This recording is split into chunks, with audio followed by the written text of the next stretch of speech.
Greetings everyone, this is Antoine with Chamber Heart Photography, and today I'm going to show you a quick tip on how to shoot with harsh sunlight using flash. So for this shoot, we was in Cape Canaveral, Florida, shooting on a private beach for a graduating senior. I put Maya facing away from the sun because I didn't want her squinting in any other shots. This will also give her some nice natural highlights hitting the back of her head. Looking at me. Yeah, you look good.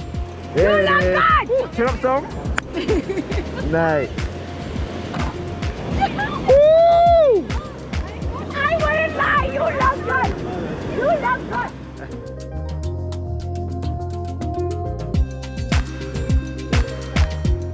I'm using the AD200 almost at full power with a 48-inch softbox. I had to use a very fast shutter speed because I wanted to get the bright exposure for the background and without overexposing it. Plus it was super bright outside. We shot this around 11 o'clock a.m. My ISO was at 100 and my f-stop was at 2.8.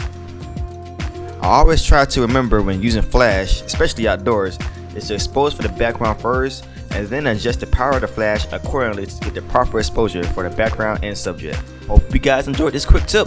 Thanks for watching. Bye bye.